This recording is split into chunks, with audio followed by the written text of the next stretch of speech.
Welcome again, one and all, to the readings from Anansi and the Book of Night, my new novella. I am the author, RUBADIRI Victor, and we're going to read chapter 7. And of course, you can check the links below, not only for the readings for the previous chapters, but also for a synopsis to catch you up to where we are in the story.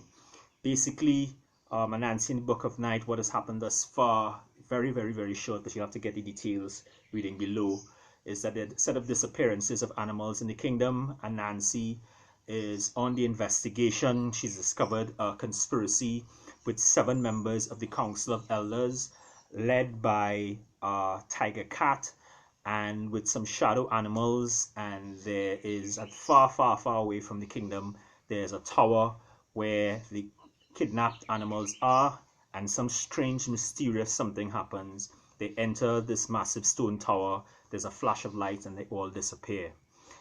At the center of it is something called the Book of Night, which has this mysterious power which Anansi doesn't know, but when she opens it, it reveals who the shadow animals are and what their agendas are, which is to cover the entire planet with buildings, mathematics, physics, and spread that all over the universe, destroying forests, putting animals in cages, and those kinds of things. And Nancy goes back to the kingdom, and she tells Brer Lion what she's seen, and they take it to the Council of Elders, where there's a kind of showdown between her and Hawk. Right, so this is the next part of the chapter. For more details, of course, check below. Chapter 7, Lap.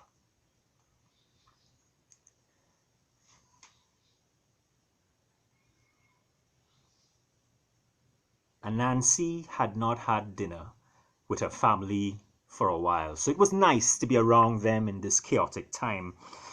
Grandma Nancy and Anansi's sister and her children were noisy and argumentative, but they were family. They made up for the fact that her husband, the prince, was not with her, absent on probably a perilous mission to who knows where. She was also expecting her new best friend of the last few years to visit. The door of the den knocked, and Anansi's best friend entered. It was Lap. Many animals could not understand how Lap, who was once Anansi's greatest nemesis, had now become not only Anansi's friend, but champion. Lap had changed from the young, hot-mouthed, giddy gossip who led the Bacchanal crew into a brilliant, diligent rodent. Even though she still maintained an uneasy friendship with her old Bacchanal brigade, including the boisterous and ruthless Guti and the sophisticated but shady Quenk, many animals warned Anansi that Lap may not be a true friend, but some kind of social double agent. Anansi laughed. She did not feel so. Her many eyes told her she was seeing a new, mature Lap in front of her, and they had become fast friends and bonded, who laughed together a lot, sometimes about the very exploits of Lap's own Bacchanal crew ex-cohorts and their ludicrous stories. Tonight, however, was not going to be one of those laughing conversations. Anansi ushered Lap into her family's inner den and closed the door, turned to her and said, "Lap, I have a serious request of you. I wouldn't ask this of you if I didn't think that the fate of the entire kingdom did not depend on it." Lap was alarmed. "Anansi, what you do? What could be so serious?" Anansi said, "I want you to get back close with Guti, like close. And then they whispered into the night. The following morning, word spread quickly that Lap and Anansi had had a major falling out. The night before, their voices could have been heard raised quarreling loudly by Anansi's grandmother's den. Lap had stormed out, slammed the door, vowing never to talk to Anansi again. Soon enough, word came to Guti, who sent out members of the Bacchanal crew to call Lap to her burrow. Lap soon arrived. Guti dismissed the other members of the crew and invited Lap inside. It had been some time since Lap had been invited to Guti's place. It was much bigger than before and very luxurious. There was a lot of gold. There was a large storeroom Lap could make out in the back, and she could smell the aroma of fruits and vegetables in abundance coming from it. Guti had put on some weight too and was looking very, very healthy. The rumor was also that Guti was now Tiger's favorite girlfriend. Guti hugged Lap warmly and tight, saying, "Welcome to the new place, girl. I hear you and that nasty MAGA spider had a big fallout." That nasty, stinking, dirty, 8-arm liar. Lap said, "Yes, girl. That spider could rear lie and thief, eh? I don't know why I even used to talk to she." And they began to gossip into the night about all the animals in the forest. Guti had become a better expert on gossip than Lap ever was. She had increased the Bacchanal crew membership and now had members in all 7 houses. She had ingratiated herself with every animal of influence, flattering animals, commenting on everyone's opinions, and pretending to be everyone's friend.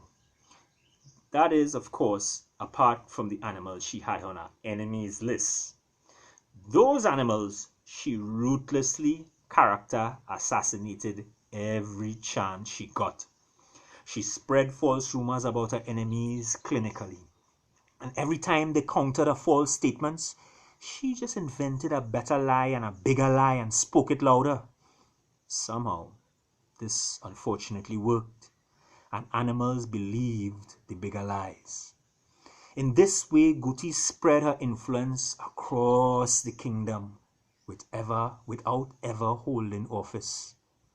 Some animals believe Guti was almost as powerful as Bread Lion in her power to destroy.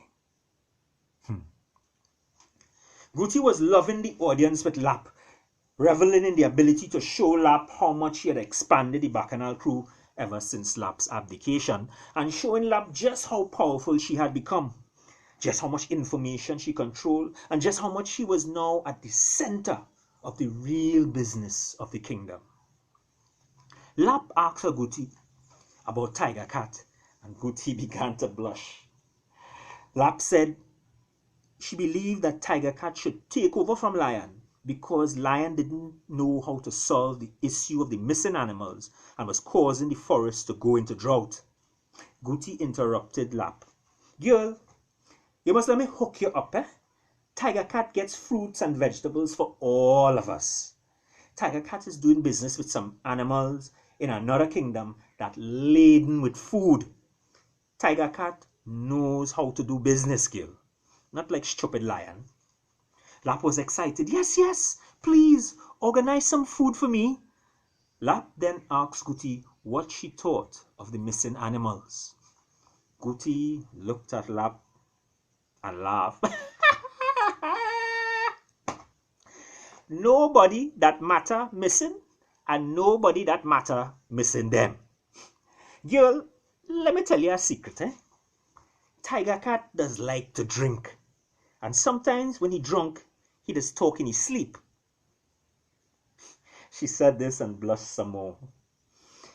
The animals that Tiger Cat have business with have something they call the Book of Night that they just lend him. Girl, whenever Tiger Cat opened that book, the animals he opened the book in front of just disappear. Poof. It's just them ugly bat and busybody bees. These other animals, they just use the bees and the bats and think they now start with hummingbirds to pollinate the flowers in some forest that they thief somewhere far away. Anyway, because of the amount of bees, bats, and hummingbirds that they take from we, that forest over there now making plenty fruits and vegetables, girl. A land of milk and honey.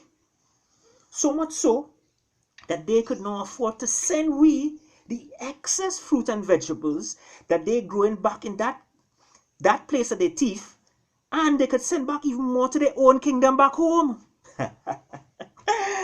Girl, them animals no business, girl. They're very progressive. Lap asks Goody, so what happened to the kidnapped animals? Goody snorted. Girl, what you worrying about them for? Them other animals, they just treat them bat, bees, and hummingbirds good, man. Nice. Them living nice. They just need them for, labor. Don't worry about them. Look, girl, it have animals who supposed to eat the fruits and animals who supposed to pollinate. Let we eat with food. And Goody took a big bite out of a massive mango.